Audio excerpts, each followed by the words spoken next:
Hello guys, तो मैं ले आया हूँ बॉडी बिल्डिंग की बहुत सारी नई अपडेट्स और आज के इस वीडियो में बात करेंगे आर्नोल्ड क्लासिक ब्राज़ील के बारे में। तो आर्नोल्ड क्लासिक ब्राज़ील का रैप अप हो गया है और यहाँ पर विनर कौन बने हैं। एज एक्सपेक्टेड गाइस, यहाँ पर राफेल बैंडो जीत गए हैं ये शो। सेकंड पर आए हैं टोनियो बर्टन और थर्ड पर आए हैं गुड वीटो।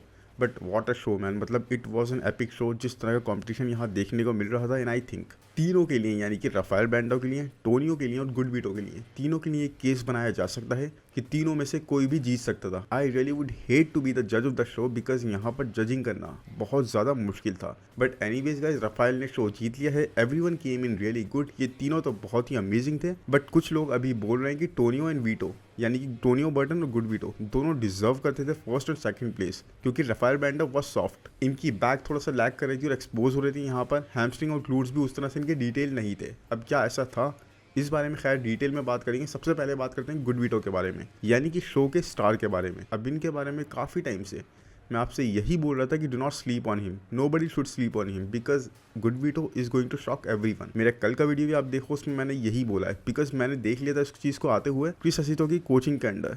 मैं जानता था ऐसा ही कुछ पैकेज ये लेकर आएंगे और लोग इनको ना बहुत कम समझ रहे थे, इनकी हाइप को बिल्कुल डेड मान रहे थे। लेकिन मुझे पता था कि कुछ ना कुछ ये करेंगे, बिल्कुल ज़बरदस्त ही शॉक करेंगे। बिकॉज क्रिस असितो मैन हमेशा कंडीशनिंग का मार्क कभी भी मिस नहीं करने वाले आदमी हैं अपने एथलीट्स के साथ। साथ में गुड वीटो ने इनकी कोचिंग के अलावा भी खुद को प्रूव करा है। तो मुझे लग रहा था कि कुछ ना कुछ ऐसा करेंगे। बाकी कई सारे क्वेश्चन ये भी उठ रहे थे, क्या गुड वीटो स्मॉल हैं, इतना ज़्यादा साइज़ कैरी नहीं करते जितना हमें दिखते हैं सोशल मीडिया पर। इस चीज़ पर भी एक अंकुश लग गया है। तो boss, good veto is insanely good, मतलब एक स्मॉलर बिग रैमी कह सकते हो आप इनको। इनकी विथ इतनी अमेजिंग है, हाइट कम है बट विथ वगैरह इनकी जो है ना वो इतनी अमेजिंग है कि राफेल और टोनियो दोनों को बीट कर रहे थे इन टर्म्स ऑफ विथ। बाकी इनका वेट करना वॉज वर्थ इट। इतना ज़्यादा इन्होंने जो वेट कराया 1-1.5 साल, वो पूरा वर्थ इट था guys. Conditioning was spot on, पूरा प्रॉपर कंडीशनिंग लेकर आए थे और लोग इनको एक्सपेक्ट कर रहे थे ये स्मॉलर लगेंगे, but he really did not look small. ये बिल्कुल स्मॉलर नहीं लग रहे थे, अपने आप को अच्छे से होल्ड कर रहे थे स्टेज पर। इनफैक्ट इनकी थिकनेस वॉज इनसेन, जिस तरह की थिकनेस ये कैरी कर रहे थे। और उसके भी बाद इनकी अगर विथ देखोगे गाइस, तो विथ इनकी शोल्डर विथ जो जा रही थी ना, वो बहुत ही अमेजिंग थी। राफेल और टोनियो दोनों को बीट कर रहे थे इन टर्म्स ऑफ विथ, जबकि हाइट में दोनों से ही कम थे। ये इतनी ज़्यादा स्पेस की ले रहे थे स्टेज पर, इवन राफेल बैंडो से भी ज़्यादा। और उससे अच्छी बात गाइस ये है कि इनकी बैक को लेकर काफ़ी क्वेश्चन उठ रहे थे, क्या इन्होंने बैक को अपनी इंप्रूव करा होगा। बिकॉज लास्ट टाइम जब ये स्टेज पर चढ़े थे, इनकी बैक को लेकर ही क्वेश्चन उठे थे और बैक को सब बोल रहे थे कि इंप्रूव करना है। But man, it is a very big surprise कि बैक को अपनी इतनी इंप्रूव कर लिया है इन्होंने। इनकी थिकनेस, इनके लैट्स वगैरह बहुत अमेजिंग आ रहे थे। मतलब हर एक बॉडी का एस्पेक्ट इन्होंने बहुत अच्छे से टिक कर रखा था। इनकी टैनिंग अच्छी नहीं हुई हुई थी गाइस, टैनिंग बहुत ज़्यादा ना डार्क हुई हुई थी और साथ में शाइनर वगैरह नहीं लगा हुआ था। तो फिजिक उस तरह से उठकर पता नहीं लग रही थी, वहाँ पे पता लग रही होगी, बट कंपैरेटिवली गाइस थोड़ी सी ना फीकी लग रही थी। जबकि कंडीशनिंग और ड्राइनेस, इन चीज़ों का कोई भी डिफरेंस पता नहीं लग रहा था। इन चीज़ों में लग रहा था कि पूरी तरह से नेल नहीं है सब चीज़ें। लेकिन अगर शाइनर वगैरह यूज़ होता ना, तो इनकी फिजिक थोड़ी और ज़्यादा उठ कर आती और ज़्यादा मज़ा आता देखने में। But man, this man has really shocked everyone. जिन्होंने इनको कमा का था उन सबको सरप्राइज कर दिया गुड वीटो ने। The way he improved, he will definitely going to be crazy really soon. मतलब एक बहुत बड़ी थ्रेट बन के सबके सामने आएंगे ये, जिस तरह से भी आए हैं, जिस तरह से इनकी स्टेज प्रेजेंस थी, जिस तरह से कॉन्फिडेंट फील कर रहे थे ना सबके सामने, और ये जिस तरह से एंटरटेन कर रहे थे पब्लिक को, पूरी तरह से निक वॉकर की याद आ रही थी। अच्छे proportion, quads man, quads for insane. Quads में तो इनको कोई मैच ही नहीं करता जिस तरह की डिटेल्स दिखा रहे थे। क्वाड्स में इनके सेपरेशन और फेदर्स जैसी आ रही थी ना, मतलब अगर लोअर बॉडी का होता तो गुड वीटो के कंपैरिजन में कोई नहीं था। लेकिन हाँ, अपर बॉडी में थोड़ा सा इनके एब्डोमिनल पर इनको डिटेल ऐड करनी होगी। बाकी इनकी टैनिंग वगैरह भी इनको थोड़ा सा पीछे कर रही थी। लेकिन यस मैन, दोनों ही टॉप 10 एथलीट हैं। देखो, राफेल बैंडो और टोनियो बर्टन, और उन दोनों के सामने खुद को इस तरह से होल्ड करना कि लोग बोल रहे हैं कि आपको जीत जाना चाहिए था, आप भी जीत सकते थे, that is a very big thing. और आपको पता ही, इस साइज पर, इस इतना एब्सोल्युटली मैसिव साइज पर ये वैक्यूम हिट कर रहे थे फ्रंट पोजीशन में। That was looking really good. तो पता लग रहा था मैन, बहुत ज़्यादा दम है इनकी फिजिक में, बहुत ज़्यादा दम है इस बंदे में। जिस तरह से एंटरटेन कर रहे थे ना स्टेज पे, जो एनर्जी ला रहे थे, जो फायर ला रहे थे, दैट वाज इंक्रेडिबल। उस चीज़ से पूरा मज़ा आ रहा था। कंडीशनिंग बोल लो, ड्राइनेस बोल लो, थ्रेड्स बोल लो, हर चीज़, हर एक एस्पेक्ट पूरी तरह से चेक था। फ्रंट पोजिस देख लो, फ्रंट डबल बाइसेप और front lat spread, they were also fire. मतलब राफेल के कंपैरेटिवली आप इनको देखो यहाँ पर कितने अच्छे लग रहे हैं। अगर मैं राफेल बैंडो की बात करूँ, टोनियो के ऊपर, राफेल को टोनियो के ऊपर था बहुत बड़ा साइज़ का एडवांटेज, प्लस एस्थेटिक्स। इनके एस्थेटिक्स भी काफ़ी अच्छे लग रहे थे। जबकि थोड़े से मुझे ये मिस लगेगा इस, मतलब जैसे आर्नोल्ड क्लासिक ओहायो में आए थे ना फायर पैकेज लेकर, उससे थोड़े से डाउन लगे इन टर्म्स ऑफ डिटेलिंग। क्योंकि Tonio Burton exceptional detail show कर रहे थे अपने फ्रेम के ऊपर, राफेल थोड़े से सॉफ्ट लग रहे थे। बट स्टिल गाइज, राफेल के पास काफ़ी ज़्यादा साइज है टोनियो बर्टन के कंपैरेटिवली। एंड अब एक solid off season he must take. अब ये एक सॉलिड ऑफ सीजन ले सकते हैं मिस्टर ओलंपिया तक, बाकी ये भी हो सकता है कि नेक्स्ट वीक डिट्रॉयट प्रो में हमें कम्पीट करते हुए दिख जाए, बिकॉज प्राइज मनी वहाँ का देखो $25,000 है, और आपका अगर थर्ड भी आ गए तो आपका $5,000 है। वहाँ पे कोई ऐसा बड़ा स्टार कम्पीट नहीं कर रहा, वहाँ पर अभी तक सिर्फ गुडविटो ही फाइनलाइज है। तो वहाँ पर अगर टोनियो बर्डन और राफेल दोनों आ गए ना, इन दोनों को भी चेक्स मिल जाएंगे। और एक वीक की बात है, आई थिंक कंडीशन में ऑलरेडी हैं, शेप में ऑलरेडी हैं, तो मेरे हिसाब से तो इन दोनों को उतरना चाहिए। बाकी देखते हैं इनके कोच का क्या प्लान है, लेकिन यसमान एक सॉलिड ऑफ सीजन अब इनको लेना चाहिए और इस तरह से शॉक करना चाहिए मिस्टर ओलंपिया में भी। इनको अपनी बैक पर विद इंक्रीज करनी है। अभी तक बोला जा रहा था इनके सारे पोस्ट परफेक्ट है, लेकिन मैन नहीं, यहाँ पर ये थोड़ा सा एक्सपोज हुए हैं टोनियो के सामने और गुडविटो के सामने। आप देखो किस तरह से इनका बैक पोस्ट, इतनी ज़्यादा हाइट होने के बाद भी, इन दोनों से ज़्यादा साइज होने के बाद भी इनके बैक पोस्ट थोड़े से लैक करते हुए लग रहे थे, because Tonio in terms of detailing and Gudvito in terms of width and thickness खा रहे थे इनको इन पोजेज में। But yes, side poses Rafael लेकर जा रहे थे। अगर मैं टोनियो बर्टन की बात करूंगा तो मैन इन्होंने भी बहुत ज़्यादा सरप्राइज करा है। इतनी ज़्यादा डिटेल ही अपनी फिजिक में शो कर रहे थे, चाहे फ्रंट पोज बोल लो, बैक पोज बोल लो, कंडीशन बोल लो, हर एक चीज़ फिजिक का हर एक एस्पेक्ट इनका भी बहुत अच्छे से डायल्ड इन था। पूरी तरह से टोनियो बर्टन डायल्ड इन लग रहे थे, पूरी तरह से पील्ड आए थे and was carrying a very good shape. इनका शेप, इनके एस्थेटिक्स, मतलब राफेल को अगर टक्कर देना इस चीज़ में, देखो एस्थेटिक्स का शो था और यहाँ पर राफेल के आप जानते हो एस्थेटिक्स इतने अमेजिंग है, लेकिन उस चीज़ में टोनियो बर्टन ना उनके साथ बिल्कुल टो टू टो खड़े हो रहे थे, बिल्कुल भी बीट नहीं हो रहे थे और डिटेल्स उनसे ज़्यादा प्रेजेंट कर रहे थे। इसीलिए तो कह रहा हूँ कि लोग बहुत ज़्यादा केस बना रहे हैं कि टोनियो और गुडविटो इन दोनों को फर्स्ट सेकंड आना चाहिए था, बिकॉज राफेल थोड़े से सॉफ्ट थे, इन टर्म्स ऑफ डिटेलिंग भी वो मिस कर रहे थे। तो मैं इस बारे में मैं बिल्कुल अग्री करता हूँ कि ये शो कहीं भी जा सकता था, इतना ज़्यादा ये मुकाबला बराबरी का हो गया था। बस राफेल के लिए होम कंट्री वाली जो ऑडियंस होती है ना, बहुत ज़्यादा सपोर्ट, बहुत ज़्यादा cheering, everybody was like fired up, मतलब ये वहाँ के डॉन लग रहे थे। इस तरह का इन्होंने माहौल बना रखा था। तो मुझे लग रहा है कि ये भी रीज़न है कि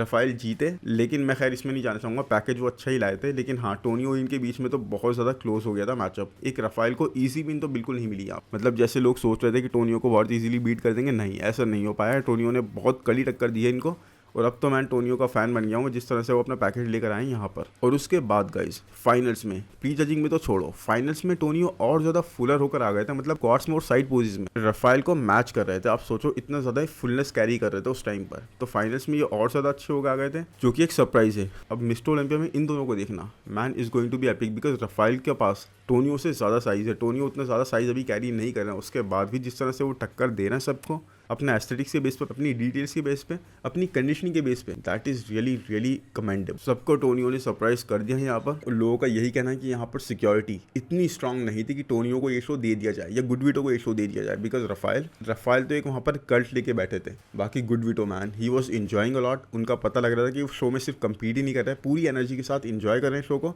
कभी वो किसी को पुश कर रहे थे, जैसे आप देखते हो उनको हमने पहले शो में भी देखा है, कभी वो राफेल का हाथ पुश कर रहे थे, कभी दूसरे कंपेटिटर्स का हाथ पुश कर रहे थे, पूरी तरह से फायर्ड अप थे वो। और लोगों को इस चीज़ से बहुत मज़ा आ रहा था, एक धक्का मुक्की वाला माहौल भी बन गया था, लेकिन बहुत फ्रेंडली वाला, बिकॉज बाद में जब ये साथ में पोस्ट डाउन कर रहे थे तो एक दूसरे से मिलके काफ़ी इन्होंने अच्छे से पोस्ट करे, फिर हाथ वाथ भी मिलाया, तो वो चीज़ नहीं थी, बस जो वो एनर्जी थी ना स्पोर्ट्समैनशिप वाली, man that was looking really good. तो यही चीज़ चाहिए स्टेज पे गाइस। बाकी Gudvito improve so much, I really commend him for his hard work. I think इनको अगर सिर्फ 2-3 साल और मिल जाए, तो जिस तरह से इन्होंने हार्ड वर्क करा है, जिस तरह से इन्होंने इंप्रूवमेंट्स दिखाई हैं, तो man he is going to be a really huge star. मतलब एक्चुअल में मुझे लगता है कि निक के नेक्स्ट जब खड़े होंगे तो बहुत मजा आने वाला है, because Nick same level of fire, same level of energy, same level of mass master हैं, तो मज़ा आ जाएगा। गुडविटो जब उनके नेक्स्ट खड़े होंगे, दोनों पोस्ट करेंगे, मैन बहुत ही इंक्रेडिबल मूवमेंट होगा।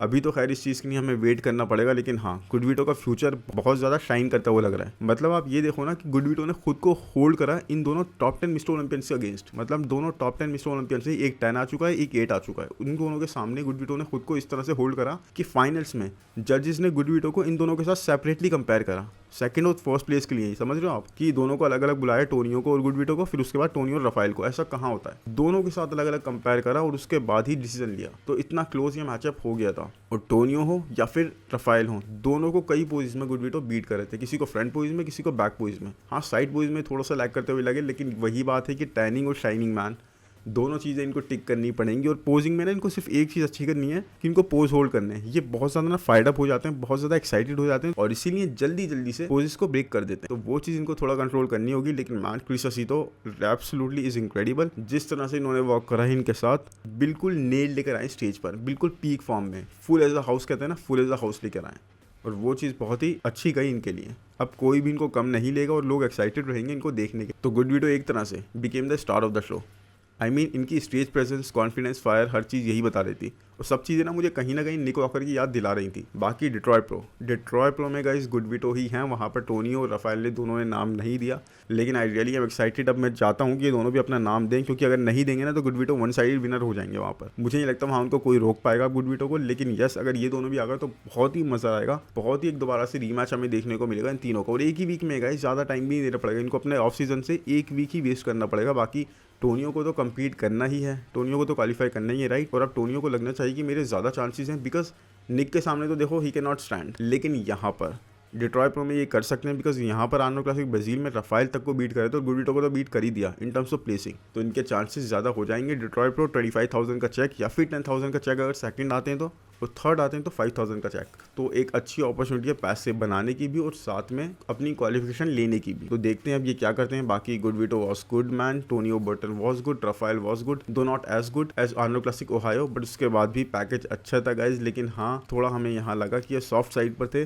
जबकि गुड विटो ने अभी इतना न्यू होते हुए भी अपनी मसल मैच्योरिटी बहुत अच्छे से प्रेजेंट करी है, मतलब अभी भी ये मसल मैच्योरिटी कैरी कर रहे थे। तो ये शो बहुत ही अमेजिंग रहा, बिल्कुल भी वन साइडेड विक्ट्री जैसे हमें लग रही थी राफेल की वैसी नहीं हुई, और मज़ा आया बहुत ज़्यादा देखने में, क्राउड कंट्रैक्शन देखने में मज़ा आया, बहुत ज़्यादा हूटिंग हो रही थी, बहुत ज़्यादा ना लोग पसंद कर रहे थे इन लोगों की पोस्ट करना। Commentators were also fired up, जबकि वो ब्राज़ीलियन लैंग्वेज में ही सब कुछ कर रहे थे, बट मज़ा आया मैन देखने में। बाकी आप बताओ आपको क्या लगता है इस शो के बारे में।